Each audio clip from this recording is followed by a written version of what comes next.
On this channel, we build kids' invention ideas, and 4-year-old Drew sent us his idea for a floor cleaning drone.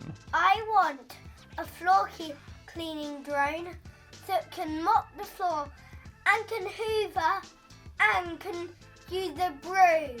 So we totally have to bring to life Drew's invention idea, but if you've been subscribed to the channel for a while, you might remember we've had some interesting experience with drone projects in the past. Ruth, it's illegal. It's illegal to drop jelly. But we do still have a very large drone that can lift 2.5 kilos, and we are qualified to fly it. And we do love Drew's invention idea, so we just need to make sure that it works and that there aren't any drone accidents. What could possibly go wrong? Kids invent stuff. So we just thought we would check and see if anyone else had made cleaning drones before, and it turns out they have. So Peter Scripple made a flying Roomba, which is a little bit different to Drew's invention idea. Very cool, but a little bit different. So Drew's invention has multiple bits to it. So it can hoover, it can sweep, it can mop. And we also found there were window cleaning drones. So drones, I guess similar to Drew's, Drew's are gonna mop the floor. They kind of like mop windows. So similar but different. And the only other thing that we found that was vaguely similar were like inspection drones. But a lot of these drones are designed by big companies to do jobs that would be dangerous to humans. And we're producing Drew's invention, which if not built safely, could be quite dangerous to humans. So we need to make sure that Drew's drone doesn't do any people slicing, it doesn't damage itself or the environment and stuff around it. I mean, there's so many things we need to think about, and there are just the two of us, but we will make it work. It's a drone, it's a drone, it's a very large drone. Okay, so unlike all the other cleaning drones, we've got to make Drew's drone clean in 3 different ways. A broom, a mop thing, it's like a mop that goes on the end of there, and then we've got a mini vacuum cleaner that may or may not be too heavy to go under the drone, but is the lightest one that we could buy. So we think we have a plan. We're going to use an electromagnet, which is a magnet that can be switched on and off. Now we're not going to use this one because it's massive and really heavy, but the plan is that we attach an electromagnet into a funnel and we attach that to our drone. So as we're flying along, we have these little metal bits that we attach to all our different tools, and our drone can go along, land on a tool, switch on the electromagnet and fly off with the tool. There's a lot of things to think about, but it is a fairly solid plan.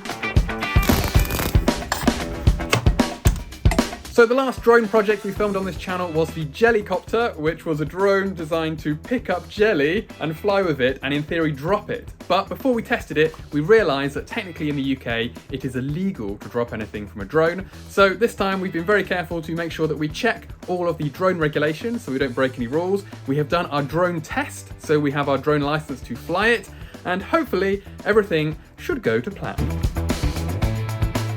So we've glued our electromagnet to our funnel and we've attached our funnel to our drone. And we cut up some wood, painted it and added some rubber feet to create legs that we then attach to the drone to make it nice and stable. One of the most important things about drones is that they're balanced. Now we're going to be adding things underneath the drone that could unbalance it. So we've put a few things in place to allow us to be able to rebalance the drone. We have a battery and it's got Velcro on it so it can go anywhere along that plane. And then we have these 2 rails which allow us to move our electromagnet along the other plane. Don't try this at home. So this is our remote controller for the drone that talks to you. Throttle warning. And it's got so many buttons on it, and we are going to reprogram some of those buttons to control these little relay boards. So one of these is going to go on the drone, we've got it here. That is connected to the electromagnet, so we can turn that on and off remotely from the drone. And then we've got this other one that is going to go inside the vacuum cleaner, so we can turn on and off the vacuum cleaner remotely from that, separately from the drone. So to keep the battery safe, I've sacrificed one of the bowls from my kitchen. We will paint it black and added a splashing light because why not? But it will allow us to make sure the battery stays nice and safe. I really like that bowl. A massive thank you to the amazing folks at the Lloyd's Register Foundation for supporting this video. They are experts in engineering a safer world. If you at home know of any kids who might like their invention ideas brought to life, then send them to our website, which will appear on the screen. And we want to say a massive thank you as well to our amazing patrons who support us on Patreon. If you would like to support the channel as well, you can visit this link here below. So obviously with drones, the most dangerous thing is its propellers. So we've got these propeller guards, and what will happen with these is hopefully it will stop things from getting sliced by the propellers, but also if our drone crashes, then these should stall the motors on our propellers, because we are expecting to crash this thing quite a lot. So we added the propeller guards and remounted our motors, then ruined Ruth's lovely mixing bowl some more, and welded up some steel table legs, painted them, cut some plywood, and then painted that too, attaching the legs to create a table for our drone tools. 4-year-old Drew's drone is ready, and we've made this table to hold all of the tools that the drone can land on the top of. And now all that's left to do is to crash this. I mean, test it. Go! Don't try this at home. What are you doing? I'm just throwing this bag of rice around. You're juggling with a bag of rice. If only we had a cleaning drone with scary propellers, an electromagnetic funnel, and an array of grabbable cleaning attachments, plus an empty house to fly it in and a protective screen to hide behind. Okay, so the drone is on the table in its starting position. Let's see, just to start with, if we can pick up the broom. Okay, power up.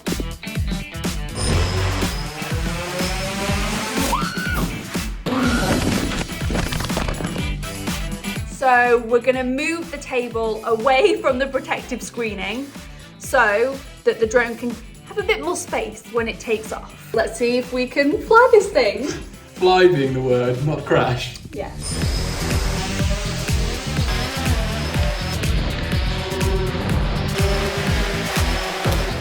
But what happened is that we flew it this way, it kind of knocked and came loose, and then when we came to fly it that way, it wasn't attached to the drone anymore. The irony is the drone is acting like a brush before the brush is on it. It does a really good job of clearing all the rice to the edge of the room. It's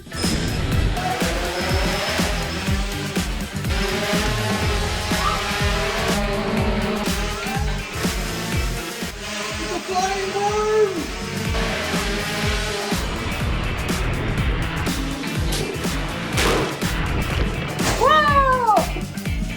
We're very, very glad of our protective screen. I don't think anyone's going to be using our drone cleaning service anytime soon. Hello and welcome back to How to Do Dangerous Things Safely.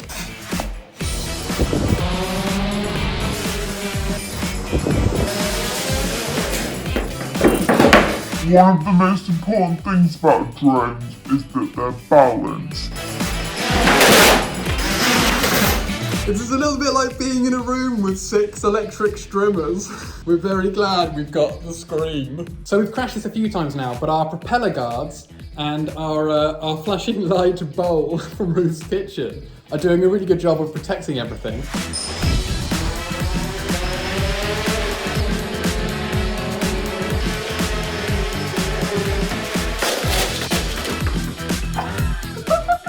It's going so well.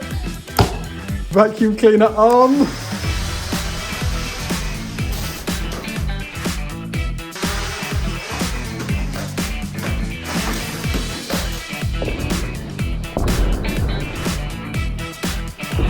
That would be the funniest crash yet. That was incredible.